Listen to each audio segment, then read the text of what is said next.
masks. Thank you, Anne. That's really good context.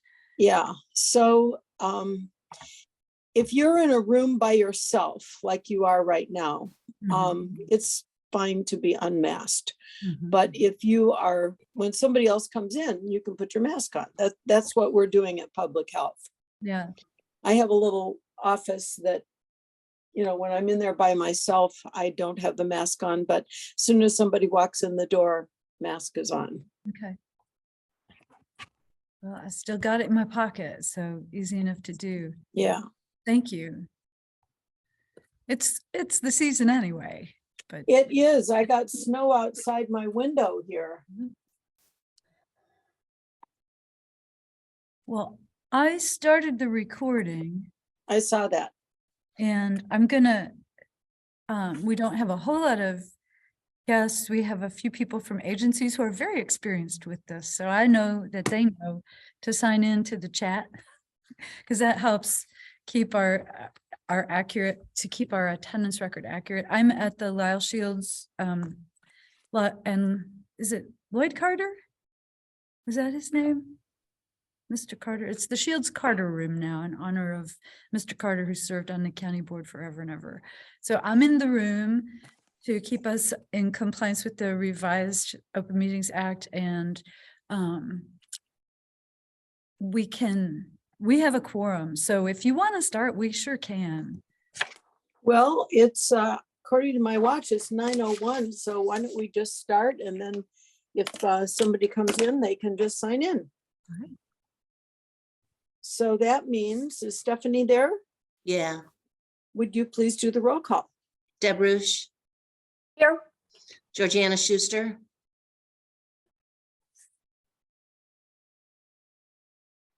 I am here. Sorry. Kim Fisher. Here. Vicky Nicewander. Here. Ann Robin. Here. So Deb Rush is not here. No, she's here. She's here. Who's not here? You're all here.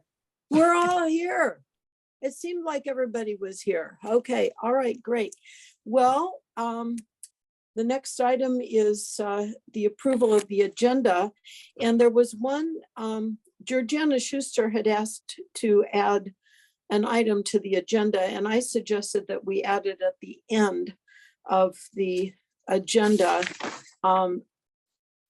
If we have time for a discussion, she wanted to talk informally about, but on the record, about the situation at the Choate facility. So I suggested that we add that after we finish everything in old business, because then we'll have all of our things that we need to get done. And I think we can do that. Unless there's a lot of discussion about things, I think we can get through pretty easily. So I'll make that change to the agenda. And I'm open for, and well, I guess I'll move to approve the agenda with that change. This is Vicky. I'll move to approve with the change. Okay. And I will second that. Okay. All right. Okay, so we're ready for any discussion about the agenda. Okay, can we have a roll call, please? Georgiana Schuster. Yes. Kim Fisher. Yes. Vicky Nicewander. Yes. Deb Rush. Yes. Ann Robin. Yes. Okay, is there any citizen input or public participation today? All right, hearing none, I'm going to move on. And if something comes forward, as usual, we'll make room for it. Chairperson's comments are brief. If we get through the agenda today and get everything done, all the decisions made that are on our agenda, then I think we can not have a December meeting. And that would be our holiday gift to the staff, especially Stephanie, who does fabulous I work. lost my sound. Can you hear me? Yes. Yeah, we can hear you. Can you hear us? I can Can you- now. It was very quiet there for a second. Okay. Do you want me to go back? I'm saying if we get everything done, we can not have the December meeting, which will be our holiday gift to the staff and especially Stephanie, who does a fabulous job of getting ready for the meeting and doing our minutes. Sounds good. Oh, no, Okay, too bright.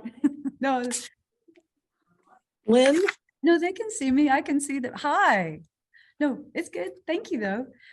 I think that I would like to defer most of my comments other than to say, thank you to Georgiana Schuster for raising that. I knew that there would be interest in that topic. So, thank you for bringing it up. And I think that I need to defer comments. There's Darlene Kleppel, County Executive. Oh, are you on your agenda? Yeah.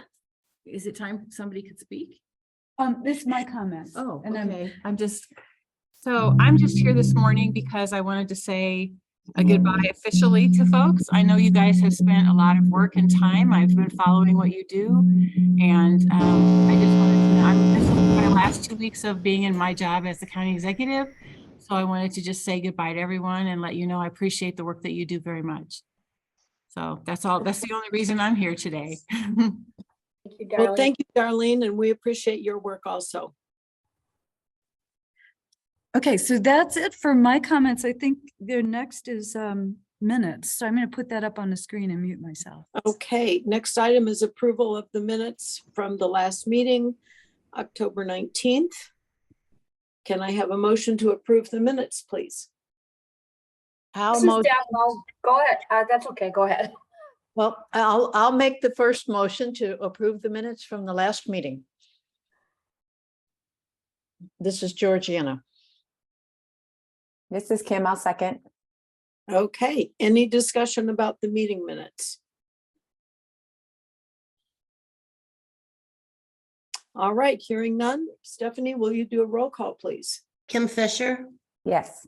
Vicky Nicewander, Yes. Deb Ruch, Yes. Georgiana Schuster, Yes. Ann Robin. Yes.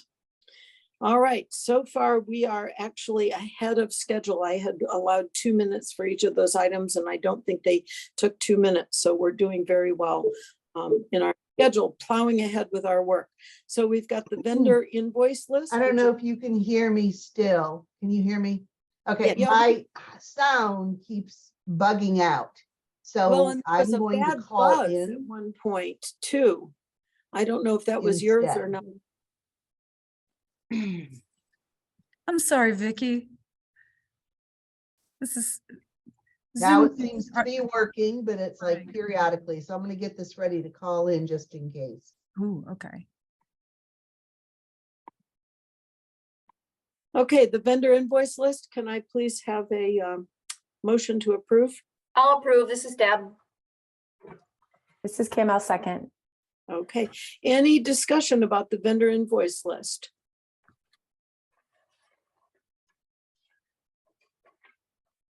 I just want to say again, I really like this new format. Thank you for doing that. Any other comments about the vendor invoice list? Okay, I think we can do a roll call. Stephanie? Vicky Nicewander, Yes. Deb Ruch, Yes. Georgiana Schuster, Yes. Kim Fisher, Yes. Ann Robin. Yes. All right, new business. The first item is an FYI only. We don't have to make a decision. It is a briefing memorandum detailing changes to the online registration, application and reporting systems, forms and instructions. And I believe that, Kim, do you want to, or Kim or Lynn, do you want to make any comments about this briefing memorandum?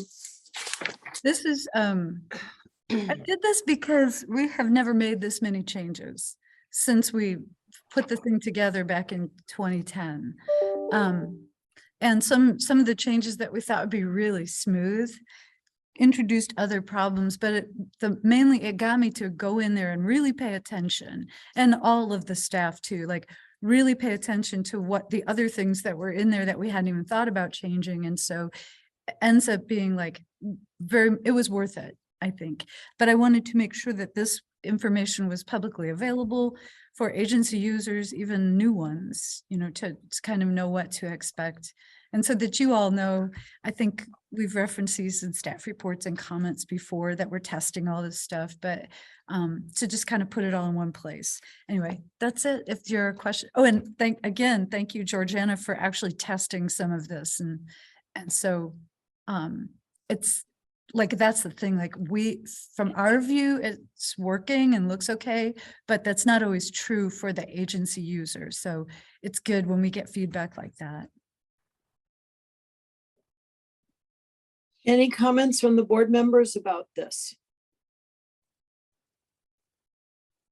This is Kim Fisher. I just want to say thank you for putting together this memorandum. It was so clear, especially the rationale and results section under each bit. So that was super helpful to understand. Just the other thing I was thinking about in the next revision, if we could think about following like the web accessibility guidelines. Maybe that's in there, but It when is. I was, Well, I great. didn't put it in there because we're already required to do that, and the system is tested, and so all the enhancements also have the accessibility. Awesome. Yeah. And so That's a requirement under I think it's a consent decree that applies to the whole county. great. Any other questions or comments about this? Okay, I echo the thank you, and I liked the rationale and results. That was very nice. Okay, so item B is selection of a board member to serve on the RFP review team. And I'm going to ask Lynn to briefly review what the RFP review team is and how much time it might take, what kind, I mean, anybody can be on it, but Lynn, do you want to make a few comments about it, and then we'll see if we get a volunteer. So in the RFP, there are some definitions. So this RFP was based on processes that the county uses, and our excellent attorney who has retired now, but he did more RFPs than anybody else in this county. So one of the processes is a clearly defined review team. We have, the definition is in this RFP was the 2 associate directors, either a person who has, so either a person who has experience as an agency who used the previous support, or one of the researchers. And so for that, we have Mark Aber, who was the lead researcher on the project, has agreed to do it. And then one member from each of the boards, and that's kind of standard. We can't have more than one because then it becomes a committee subject to Open Meetings Act, and all of your conversations would have to be publicly noticed and recorded and have a publicly available agenda, which is, it just adds a lot of time on either side. So the proposals are due at noon, December 21. And I'm expecting 0 to 3 proposals. If we have 0 proposals, then I'm working on a backup plan so that, the review team would not have anything to review, dismissed. If there are 3, then they have a little bit to do. We don't know how long the proposals will be. So it's going to take however much time it takes. If there are 20 proposals and they're all really long, then that review team might make one recommendation back to the boards, which is we need to change the timeline, because the timeline calls for a recommendation from that review team in early February in order that the boards can make an informed decision at their meeting. They have a special joint meeting on February 15th. So if there are a lot of proposals, or if they're very, very long, or if they're all very good and the rubric, it does not help get toward a decision, then that review team can tell us we need to change the timeline. They can also tell us none of these proposals are what we want, what you're looking for, or all 3 of them are great. We think you should do all 3. So that's the size of it. Those are Okay. Thank you, Lynn. I'm going to just add, in case people don't remember what this RFP is for, and to get it on the record, this RFP is for the new people that are going to help with evaluation, which is what Mark Haber's group had been doing for the last number of years. Thank you, Amy. So, is somebody trying to talk? Is that Vicky? It's- I'm still having trouble. You know what, Vicky, if you mute the Zoom that has your picture, but not the phone, we might be good. Okay. Let's try that. It's just feedback that we were getting. Where's my picture? Not seeing the picture.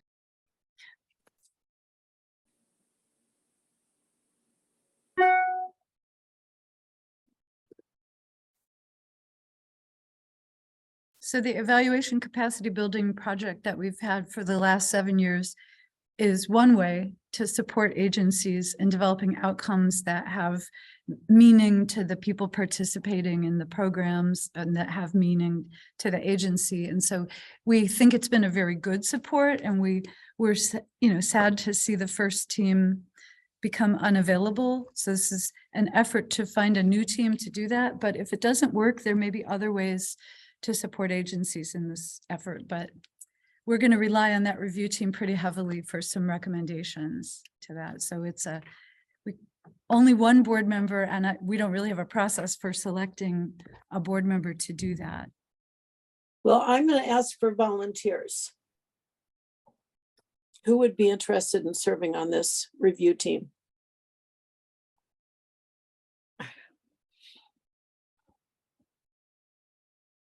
I will put my name in the, put my hat in the ring.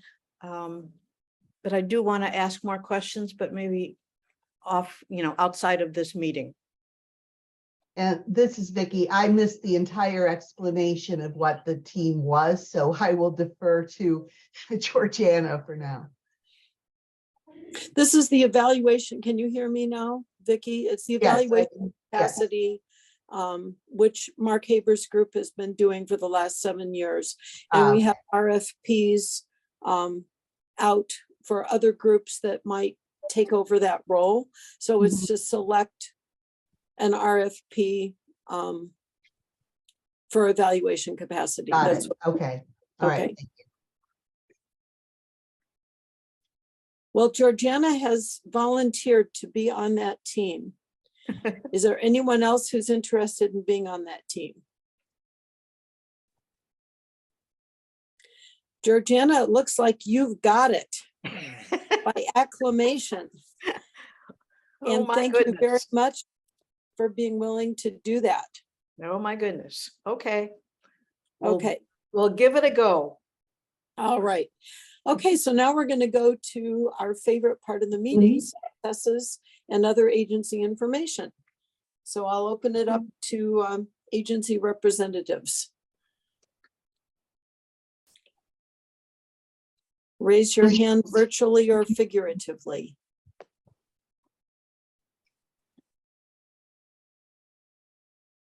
Are you talking to me? I just lost my sound again. I'm talking to agency representatives for successes and other agency information. Okay, got it. I am Okay, very who's coming forward? here.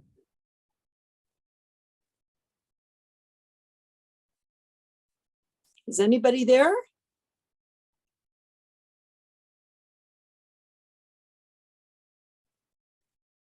Lynn, do you see any hands raised? No. Hi, this is Sherry. I just got here and I'm not sure what you guys are talking about, so I don't want to raise my hand and talk about something that I have no idea what you're asking. I'm sorry, I was a little late.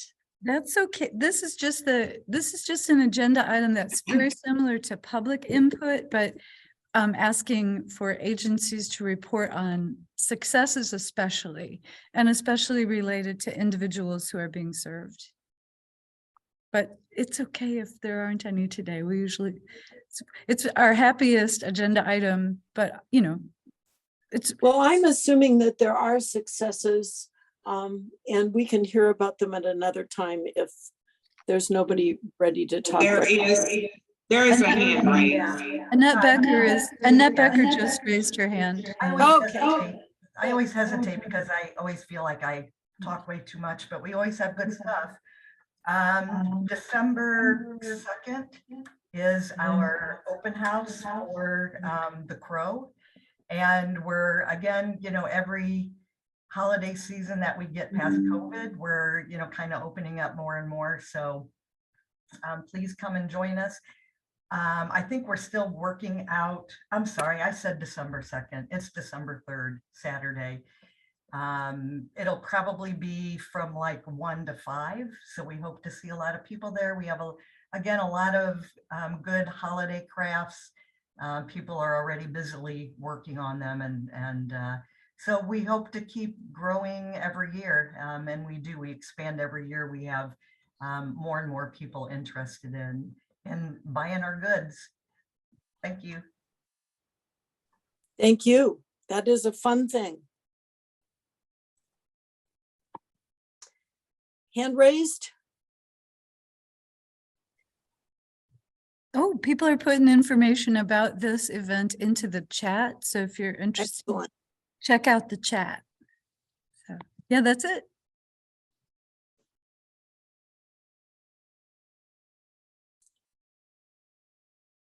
All right. Well, thank you for that. And thank you for all your good work, everybody. Old business 3-year plan final draft objectives, pages 19 to 31. And this is a decision item. This is Deb. I'll make a motion to approve the proposed 3-year plan for fiscal years 2022 through 2024 with fiscal year 2023 objectives. Are those the right years? Yeah, yes. And I will second that motion. This is Vicki. We gotcha, Vicki. All right. Okay, discussion from the group.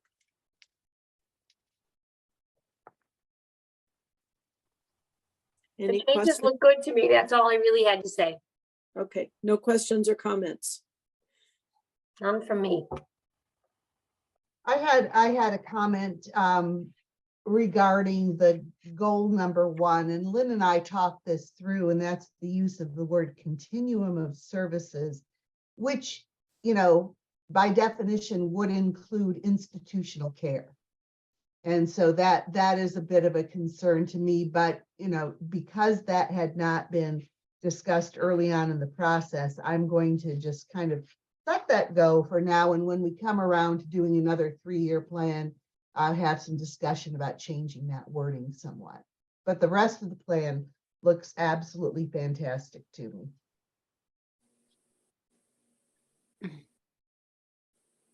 Would it be easy enough to change that goal to just something along the lines of support a continuum of community-based services? Would it be easy to do that, or is it? Well, so I guess there's stuff in here about this being community-based, I think. Community-based services and community-based supports are mentioned in the mission and the vision. So the thing is that we only review the objectives during the years that, then we'll do a new plan after, I think for 2024, but it's your plan. Maybe you could change the goal.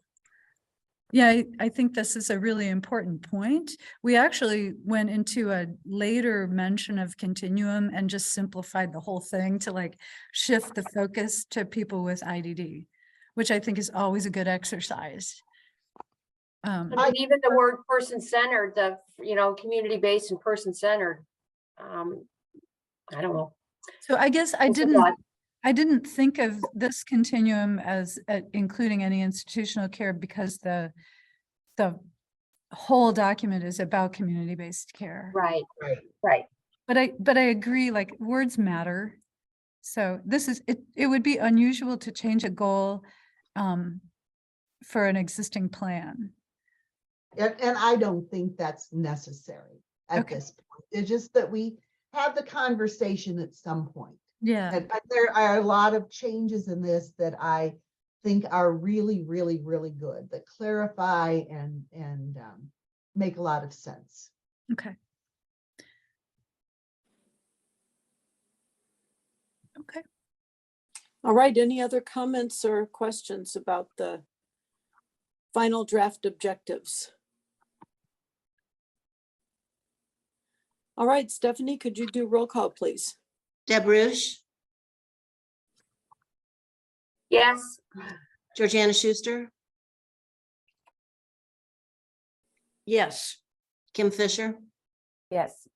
Vicky Niswander, Yes. Ann Robin. Yes. All right, thank you very much for that. And now we have another decision item, which I think is the last decision item on this agenda, which is the final draft of fiscal year, or is it fiscal year or program year? yeah, PY, program year now. program year 24. I know that's. I get confused. I Me wish we too. could just have the years be what everybody else thinks a year is, because Yeah. things start in June, things start in July, things start in January. Well, we don't have a but- choice. We have to have our Yeah. fiscal year aligned with the county fiscal year, Yeah, whatever they decide it is, but we all could right. change the contracting to match with that. I don't know what impact that would have on the agencies. It's a good question. No, you shouldn't do that. That was just me kvetching. There's no reason to change anything. So final draft of program year 24 allocation priorities. And this requires a motion to approve.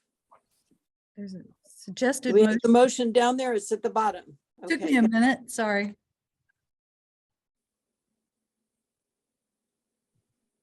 I'm open for a motion. This is Kim Fisher. Have a motion to approve the CCDDB program year 2024 allocation priorities and decision support criteria as described in this memorandum. And this is Georgiana. I will second it. All right, it's been moved and seconded. What discussion do we have? Questions or comments? So you talked about this at the last meeting in October, and the changes that were proposed during that meeting are, I think the only input we've gotten since then was to really lift up the idea of like strengthening the whole DD workforce, not just the DSP sector, although we're nothing without direct support. So we do, this document affirms that we're talking about, at least for DDB funding, the whole DD workforce. So it's important.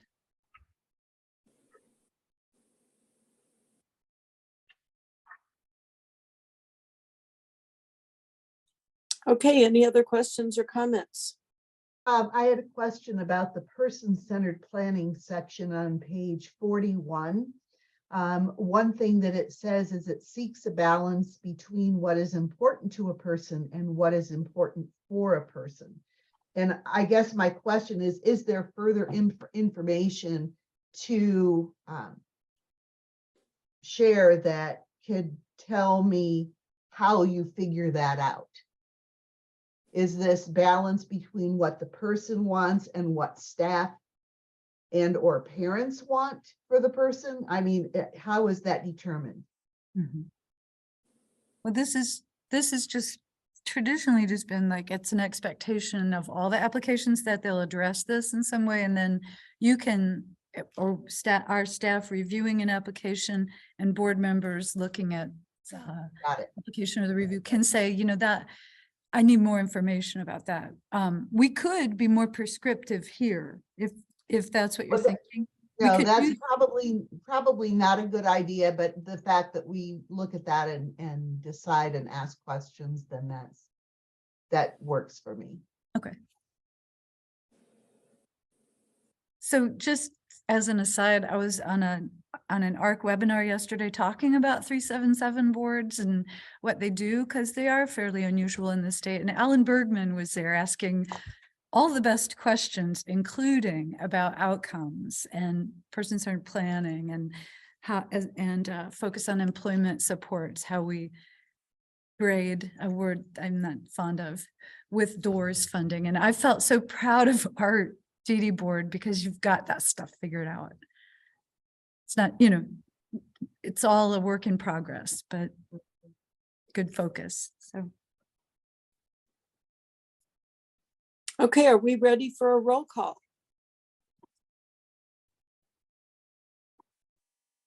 I don't hear anything, so I think I'll Yes. ask you to do a roll call, please. Georgiana Schuster, Yes. Kim Fisher, Yes. Vicky Niswander, Yes. Deb Rush, Yes. Ann Robin. Yes. All right, congratulations, group. It's 9:30 and you have accomplished all of the decision-making that we need to do. So the rest of it is discussion of information available. And the next item is the Expo Coordinators Wrap-Up Report, which is an FYI only. But I just want to say, wow, what an amazing, wonderful report for a really excellent event that was done under difficult circumstances, to put it mildly. So I just want to raise a salute to the Expo Coordinators group and what they have done. And this report is just excellent. So thank you, thank you.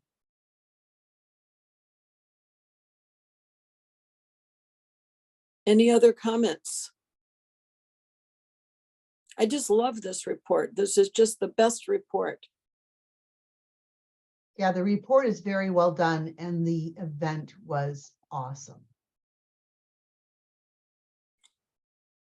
I think Dylan and Allison had a lot to do with that. They had everything to do with it. Yes. Can we send them flowers or something? I mean, what would we need a big official thank you to them, because their work was spectacular. And I know it took its toll, because I saw them at the end of the event. They both looked kind of exhausted, but they were really, really doing great. I was kind of hoping they'd be in this meeting today so that we could thank them personally. Can you say their names again, the people who were so exhausted and did such a good job? it's Dylan and Allison Boot. Allison Boot has had a contract with us for a long time to do the social media, especially anything related to anti-stigma. And she's been one of the Alliance for Inclusion and Respect artists. So we've known her for a long time, and Dylan Boot worked at PACE and in the independent living program for many years. And so they teamed up to do this. And we don't ask for a written report at the end of the expo. We usually just, Kim Bowdry will typically put those together, but Dylan and Allison are authors. So they were like, they probably had already written it just for fun. And I think it's great too. And I will pass along your gratitude for the event and the report. Well, I think that the work is just so far above the expectation that it really deserves a special recognition.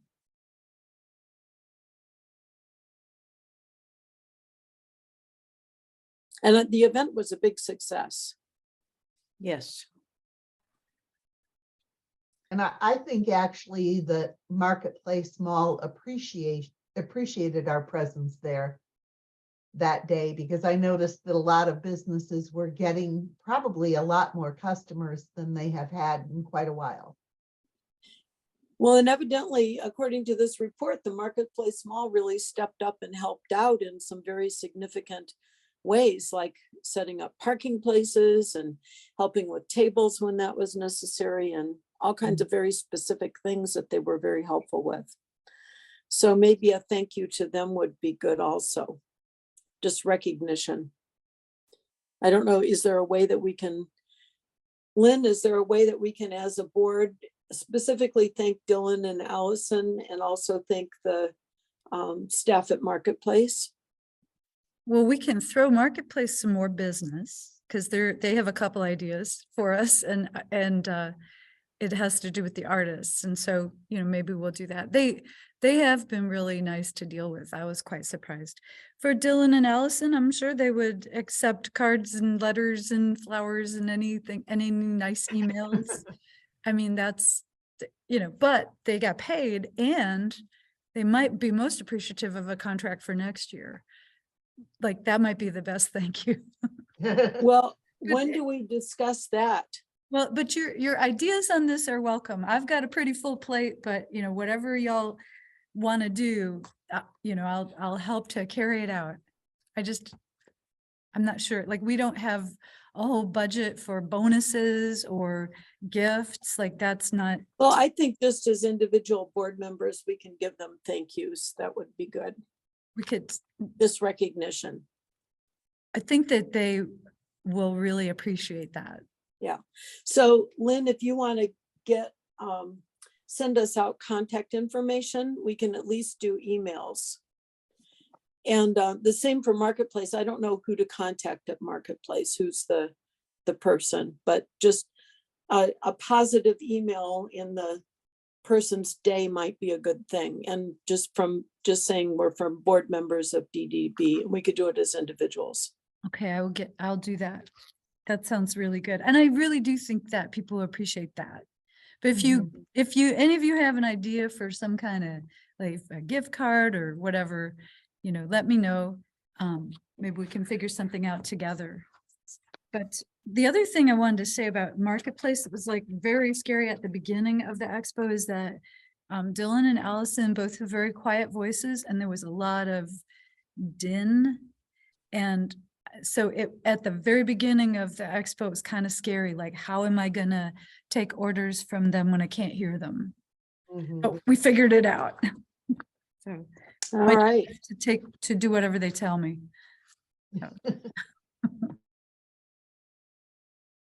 Any more comments about the expo or the report? That was the high point of this packet for me. Okay, agency service reports were also excellent. And I just want to say that the comments that come underneath the statistics are very, very valuable. And evidently those comments have been around for a while. They just weren't in a format that was easy for me to read. This was very easy for me to read. And especially the comments that just kind of elucidated what was going on were very helpful. So thank you for that. I know that takes a little bit of extra work on the part of the agency, but very good. There's an example right there. Yeah, I think that this is one of the things, like, we don't always have time to read everything and respond to it, but if there are things that the people providing these services think that we should know, they're right. You know, so this is a place where they can put any additional information or descriptions of the data that they're providing. And I think it's really important for both of us. Sometimes. Well, and yeah, for example, that one that you just showed from DSC, that's an example of successes and agency information. And they detailed a success and they detailed a concern. And that gave me a kind of a better day-to-day idea of what's going on. But you know what, this new format, and this is, I don't know, Kim, if we still have the option of the old format, which I had been so used to, but this new format is what Kim chose, and it is a lot easier to read. It's good. It's good. Thank you, Kim. I like it. I mean, I plowed through this and it was actually enjoyable reading. Any other comments about the agency service reports?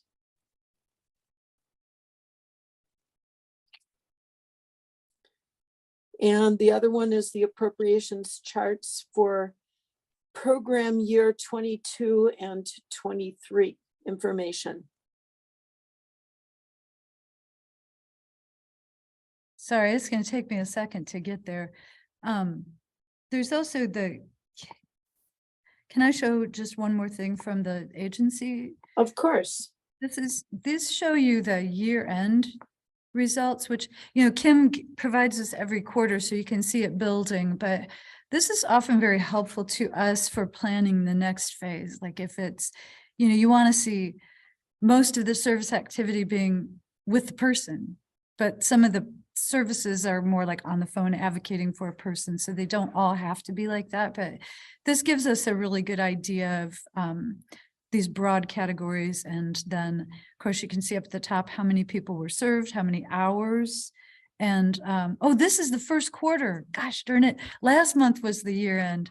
So this is the first quarter, sorry. This is only first quarter. Yeah. So what's different is the total amount of the contract is listed there. That's not what they've been paid so far. Or is it, Kim? That's a quarter's worth of payment. You made, oh, that's so cool. So you have made the adjustment so that we can see what a quarter pays for. That's fantastic. I still think this chart is very helpful to us. Anyway, but then the charts you're referring to are just tacked on here. These are things that we, Kim and Leon and I were asked some questions about from the state association about how the money is divided per population and sector and service type. So we played around with charts and we did it for both last year, which was, only just very slightly different from the current year that is in progress. So these are not final numbers, but probably will work out this way. So anyway, thought we'd share it with you. Okay, thank you very much for that. And there was a rather lengthy report from the 211. What I got out of that is that they're working hard, they're enthusiastic, and they have some issues and problems that they are aware of. And I just want to, I don't know if they're available, but I want to thank them for being open about the issues and problems and how they're planning to address those. So that's my only comment about that. Any other comments about the 211 quarterly data report?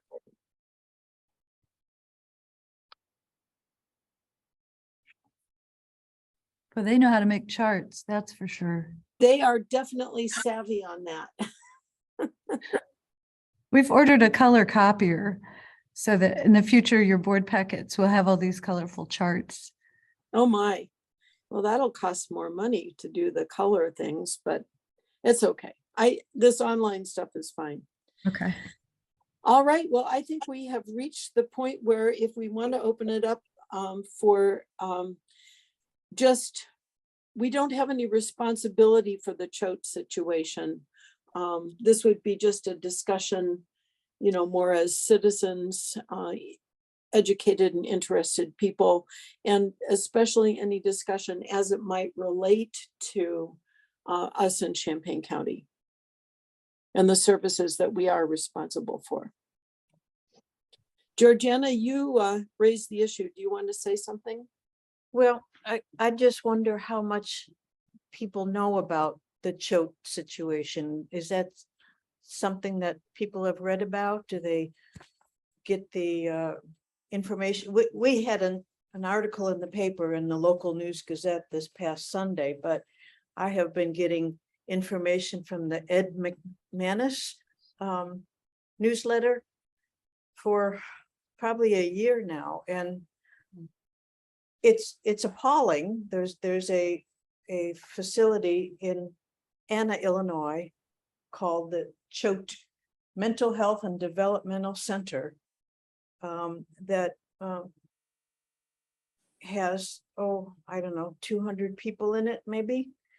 And there have been abuses going on there for 8 years, and there's apparently a code of silence about, the employees will not rat on each other at all. And you know, people are getting beat up and mishandled and have been for at least 8 years since the first case came out. Anyhow, it's appalling, and my wanting to bring this to the attention of the board is that I thought perhaps the people who have oversight, which is the IDHS Office of the Inspector General, maybe should hear from 7 or 8 boards about how this is unacceptable, and you know, something needs to be done in general to improve oversight of these facilities. This is a state-run facility. Well, I do have some comments about that because I have given it quite a bit of thought. And if I can organize my thoughts, one of the characteristics of our culture is if we find something wrong, then we find somebody to blame for the thing that's wrong. And once we've found who to blame and we punish them or chastise them or something, then we feel we have done our due diligence and duty. And I think that's kind of what's going on with the choate thing right now, is they're saying, okay, something's wrong, some bad things happened, let's find out who's to blame and let's punish them.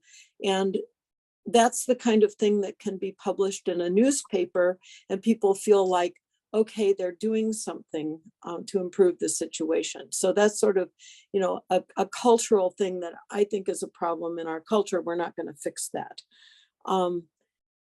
The underlying issue is you've got 200 plus people in a facility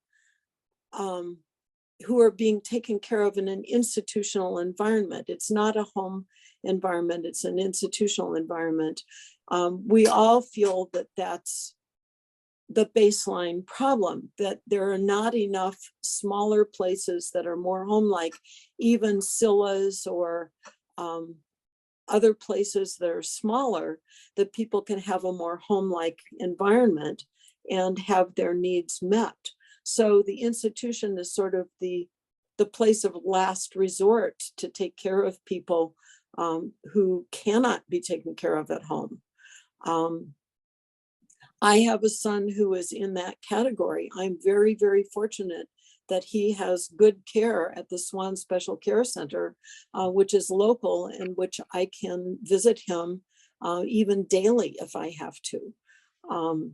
So having families involved in things is super, super important, or having advocates involved is super, super important.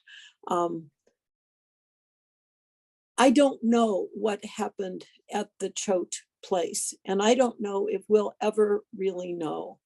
The term code of silence is a very negative and damning thing to say, and I don't know if that's what we should say about it, or if we should say that staff are supporting each other.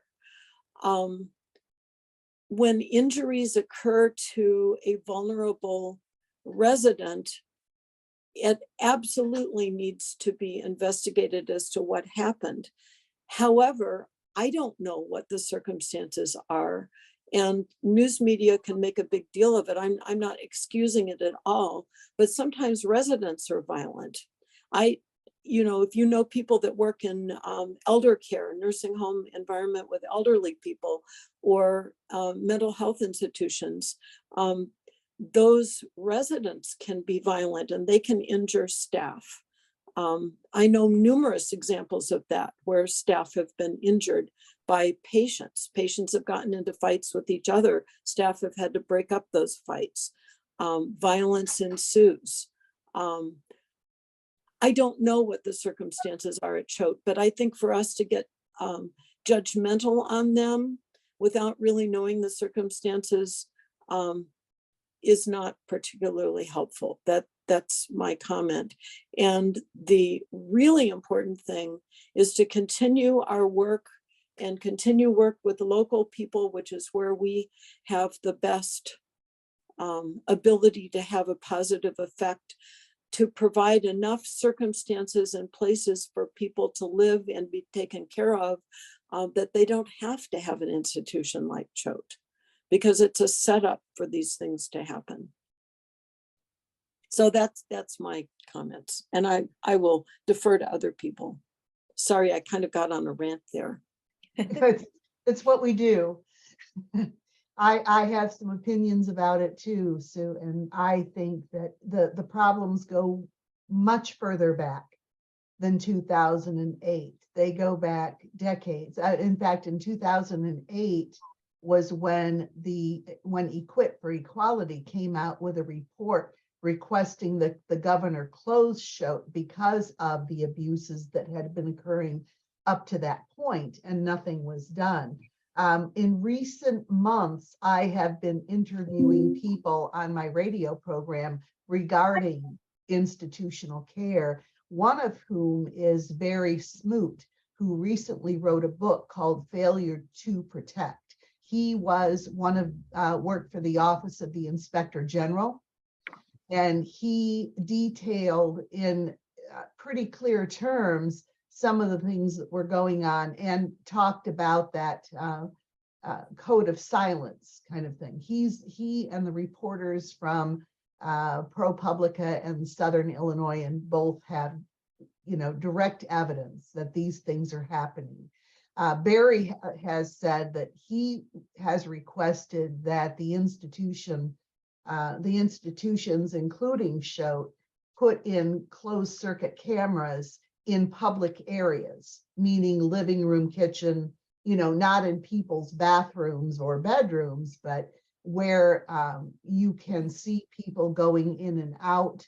And so you have some evidence as to, who was with that person before they got hurt. The difficulty is that many of the residents of Choate and the other institutions are not able to communicate. And that's one of the excuses that's used when somebody, gets their arm broken, that, well, we can't listen to their testimony because they can't speak.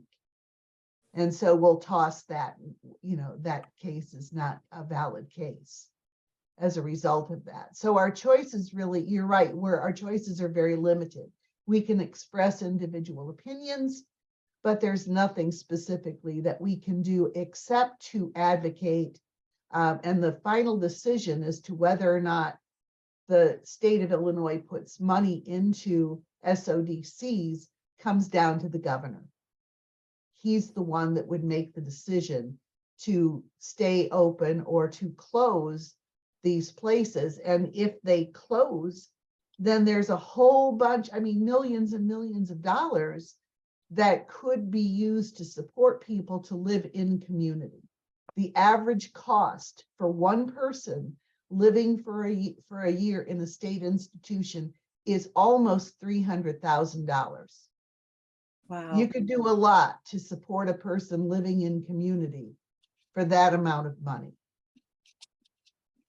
So I encourage anybody who's interested in seeing the system change to write to Governor Pritchard and let him know. I think that's the kind of thing I was saying, that, it's a setup. An institution like that is a setup. And we shouldn't waste a lot of time pointing fingers at individuals, because that won't fix anything. It's the underlying problem of how we as a society have decided to take care of these vulnerable individuals. Yeah, it's shameful. This is Kim Fisher. I just wanted to mention that there's a group of advocates that are working together and have been for many years to address this issue, the Going Home Coalition. So anybody who's interested in partnering with disabled folk themselves and those who support them, that's a great organization or advocacy group to join. And then the other thing I would just I wanted to mention, but it's kind of a sideline to this conversation, is that They Deserve More group. They're campaigning now from November 5th, addressing the legislature right now, because they're in session from November 15th to December 1st.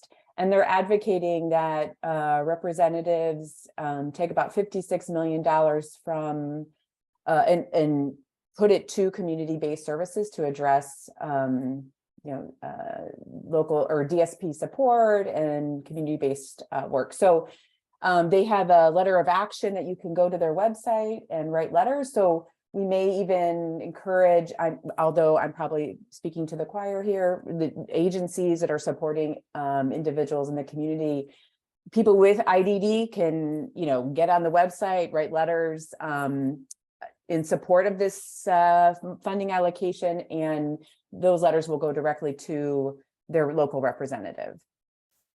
Yeah, just as a point of information, Kim, the Going Home Coalition is no longer funded. They are still together, though. Yes, they are still together. Yeah, they are no longer funded, but they are still an active group and they're seeking funding. Right. The challenge that I see is that a lot of the organizations that would be advocates for, fair treatment of people living in these institutions, and for the, just the idea that many of these organizations are state-funded organizations. They get their money from the state of Illinois. And so to advocate and say, you're doing this wrong, you need to change, is inviting losing some of that funding, if not all. The Going Home Coalition had that issue. They were going to write a letter to in support of closing Choate, and they were not able to do so because a majority of their funding was from the state, or a pass through from the state. Exactly right. So that, that is one big reason why nothing is being done, is because the advocates, real advocates for change, are being silenced by this money issue. Yeah, it goes to show, like, maybe that funding for those types of groups needs to be at the local level in 377 boards and 708 boards. And then, like a piece of those to help local advocacy. And then maybe that funding can be, piece of that funding could be used to help create a statewide advocacy group. But, rather than it being state directly from the state. So that's another conversation.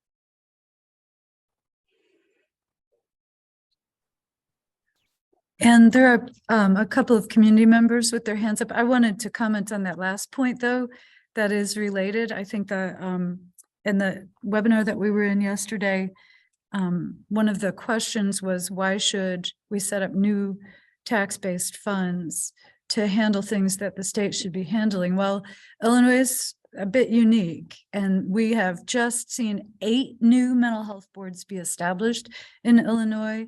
And with this kind of, where the state can't seem to solve this issue around prioritizing community-based care for people with DD too, the whole purpose of the act that established DD boards and mental health boards is to push to community-based care. If Illinois can't figure it out, right, then they don't need to have the money. They don't need to be directing the money. And there are many states which give the authority for these decisions to counties. So I think that it's reasonable to think of a future where we're not so much managing local funding on behalf of Champaign County residents, but we're managing federal and state funding on their behalf. And instead of additionally taxing the people of every county to do what the state can't seem to do. So, I mean, it works pretty well in some of the states that have county authority, but they are all smaller in population than Illinois. So I don't know, the politics of Illinois are pretty deep and quite mysterious to me. So it might be a future 200 years from now, but logically it follows, if the state continues to fail to do this, 377 boards can do it, even if they don't have local tax money. They could. So anyway, that's all I wanted to say. And it's up to you to recognize additional comments. I'm willing to recognize anybody that wants to speak. I'm interested. These ideas are all very interesting, cogent. So Lynn, do you want to handle the Raised hands. Right now, it's just JR Lil. I saw somebody else maybe about to speak before, but JR has had his hand up for quite a while. All right. Okay, can you hear me? Yes. Okay, great. Hi, I'm JR. I'm the iPlan coordinator for Champaign and Vermilion County. I am an outsider and new to this group. I think I've attended 2 meetings now. I just have a quick question. Do you, so we just spoke a lot about advocacy and a lot about who's doing advocacy. And my question is, does the IDD board have the capacity or the interest to write a position paper on this to submit it to the interested parties? And if so, is has that kind of thing, or is it already in the works, or is that something that is a plan for the future? Well, earlier this year, I wrote a position paper for the National Association of Counties, and they adopted it as part of their policy, and that is to start uniquely describing the role of direct service professionals in this field. So that is that was a big deal, because as to my knowledge, that it's a 3,000 member advocacy group, and they have never done anything related to DD. And so, I think that's typical in our world, right? Like nothing happens without parents pushing for it, first of all. But that's the power of parents. And we also have a state association that engages in advocacy efforts too. And Kim Badri is actively pounding the table there, as is our Leon Bryson and Chandra Somerville. And we, the state association is fairly small, but with 8 new mental health boards. And goodbye, Georgiana. Bye. Thank you, Georgiana. Bye. Yep. So this is just one way that a DD board can advocate at the state level. They can also write individual letters, which there are people on this board who have done that quite recently. And in fact, Deb Rouge did that for the They Deserve More coalition last year. And that's another powerful thing. And we also have we have opportunities to file witness slips with the legislature. And we are having a legislative meeting on December 1st, giving awards to legislators who came through for us. So those are just some of the activities that we can do, but we could maybe develop more. Thank you. And Patty Walters has her hand up.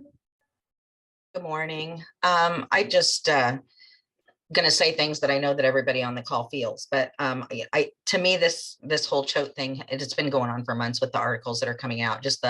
It's horrific, and it feels like a modern day Willowbrook to me. And there was one article in particular that I had read where a mother the son had been injured pretty severely and went home, and he also was aggressive, and she couldn't handle him at home, and she ended up having to place him, and he went right back to the same place. And that one has stuck with me. And the whole conversation, I think about Deb and the letter that you wrote a long time ago. And I know that this touches you very personally, but They Deserve More is a way to do it. The workforce crisis is taxing on vacancies and the kind of candidates that are applying, and the burnout for the people that are really good. And I know what we deal with, and I can't imagine what that's like in an institutional setting.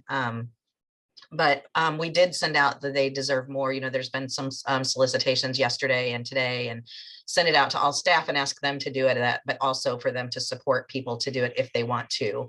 Wouldn't force anybody, but do encourage and show them how if they want to do that. But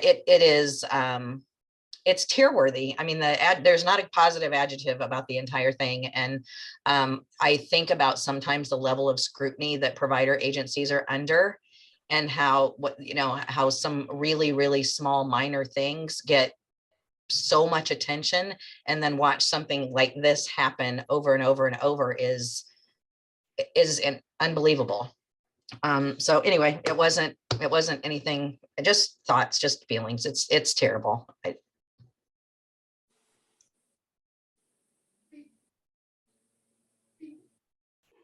And Hannah Sheets has her hand up as well. Thanks. Again, I don't have any, great answers or anything like that, but I did want to speak a bit to the advocacy piece. So this issue is something that our self-advocacy group discusses on a regular basis. People are in tune with what's happening, or they've asked that I send out the McManus newsletter once it's sent to me, sharing that information. And so the group has decided, we add bits about it into the presentations that they've been giving to classes this year. And it is not surprising to have undergrad students be amazed that things like this are happening in the state of Illinois, in today's world. And they've been, the students themselves have been asking really great questions about how they can help and how they can have an effect on this. And so, we've shared information about contacting, your legislators, contacting, sending letters to OIG and things like that. So again, nothing big, no big answers, but it is, I think, on the minds of people in our community, and especially people who receive services, people with disabilities. So just wanted to share that.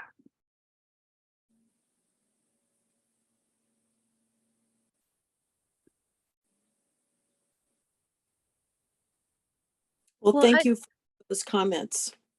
I'm sorry. So Anne, I think that just hearing from all of you about this, kind of reaffirms, maybe the important focus is that they deserve more effort, because it's happening right now, and it is a multi-association alliance, and it already has gotten some attention. So I don't know. I honestly, the letters from parents, the voice of parents is the way things change. I mean, and I know parents have enough to do. So maybe just changing the date at the top of that old letter is enough. So Lynn, I have not been personally involved in the They Deserve More. I've heard about it, but I haven't really done anything. So I imagine there are other people that are in the same situation as me. Can you send out the information as an email? Yeah. And maybe, I don't know, is it helpful to put it in the chat of the? Oh, yes, I can. That's great. I'll do that. Yeah. Because, oh, wait. Thank you. Kim Fisher already did it. And they are calling for the perspective of staff and funders. So everybody here could submit something. It would be very useful. I just know that, it'd be ideal if self-advocates could be the lead. That would be ideal. That would be amazing. And we have some really powerful self-advocates in this community who've written great letters publicly. So, maybe they can contribute too, but I think all of us have something to say, and just to support this effort right now, because it is happening and it's relevant, I think is great. And then maybe next year it'll be something else, but we can all get behind this, yay. Thank you, Kim. I got that. Wonderful. Well, are there other people that want to make comments about this before we close the discussion? I think this was a very useful discussion, and I really appreciate hearing from everybody who has been very thoughtful and very knowledgeable. Thank you very much. I just want to thank Georgiana for bringing it up. So thank you. This is Kim. Georgiana had to leave, but oh, right.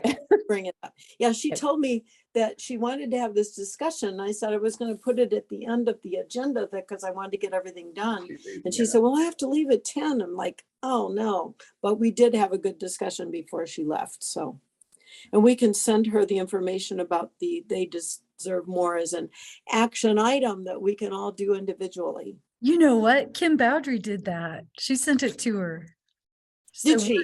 Yeah, so Kim, thank you so much. Yeah, thank you, Kim. Georgiana's all over it. All right. And it's Brenda. Can I just say one thing? Of course. Hi, Brenda. I was hospitalized in Shoal for about 3 to 4 months in, it was 1985. That's how I got introduced to the GROW program. And for years, we advocated for the things that were going on in that hospital. You know, part of the reason I made the commitment to get well and to recover at that time was because of the experience I had while hospitalized at Scholl. Even the processes they had in place were just so stigmatizing, and to try to get yourself out of there. Okay.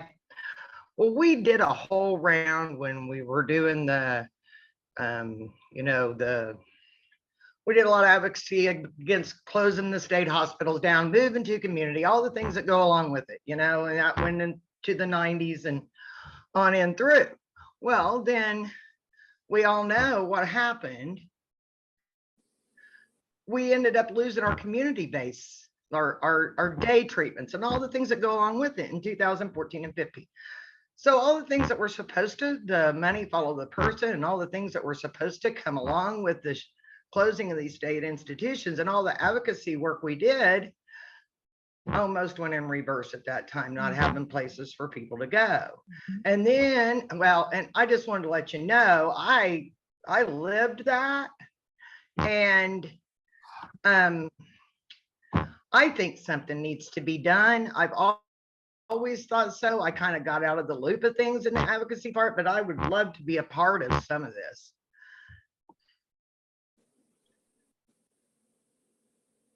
Brenda, I'm in awe. Thank you. You're welcome. There's a lot more to that story, but I won't go into detail. Yeah, you're making me cry. Well, you know, it's a double-edged sword. It's what made me decide to get well and to recover. And thank God for the program I was introduced to there. But what I got from them was heavily medicated, tongue hanging out of my mouth, foot dragging behind me, all the things that go along with state institutionalization. And their goal wasn't for me to leave. You know, if it hadn't been for other people hoping for me and advocating for me on the outside, you know, you say you have no voice, right? Well, the stigma and the intimidation that goes along with their processes is why you don't feel like you have a voice. We had many certified recovery support specialists, peer counseling go into that hospital. We did panels in front of all of their directors, their therapists, all the things that go along with it. We've worked with them for years. Grow did. We had 2 or 3 groups in that there. We at the same time, they continue to do nothing to change that. So I hate to hear what's going on. I really thought that got cleared up. A few of the people that were a part of that, I actually worked with for a number of years, and it shocked me. So, you know, that's.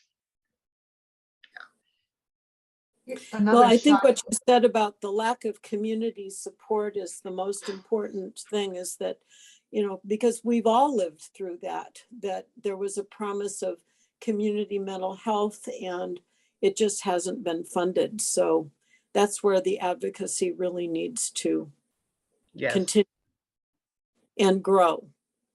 Absolutely. So, yeah. Well, thank you so much. I'm so glad you spoke up, Brenda. That must have been difficult for you, but thank you so much. You're a great advocate. Thank you. Thanks, Brenda.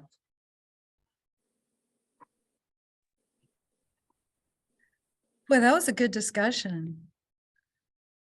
Yeah, I'm sorry that Georgiana had to leave because she instituted this. Maybe she can catch the recording. Okay, and I'll reach out to her too and just tell her. Yeah. This is great. Yeah. So you ready for the rest of it? We've got, we can skip the schedules and the glossary, right? Okay, all right. Do you want to give us CCMHB input? Yeah, they're going to meet this evening and it's a very similar agenda. And I don't know what they're going to do about the December 21 meeting. So like if they get everything done, they might not have a meeting either. And then we'll just be opening the proposals. So anyway, we're almost all the way to having a full review team for any RFP proposals that we do happen to get. That's it. Okay, staff reports. Again, thank you very much to staff for your excellent reports and all of your good work. Are there any board announcements?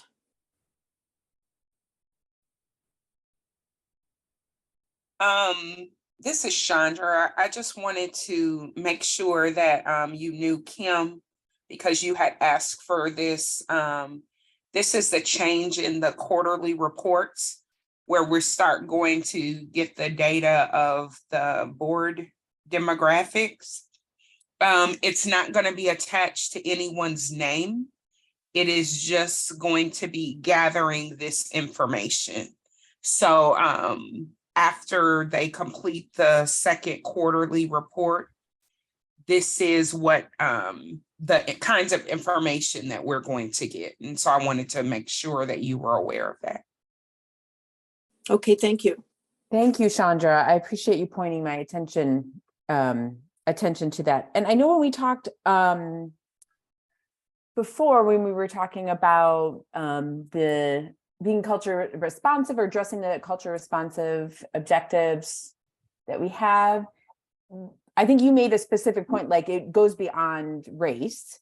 And so, Correct. yeah, so then like addressing gender, county, skills, constituency kind of like encapsulates everything that we are trying to address. Is that right?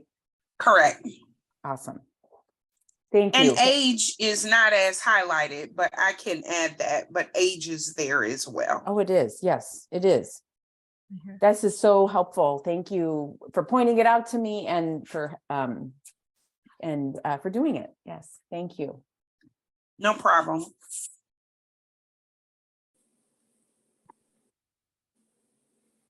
All right.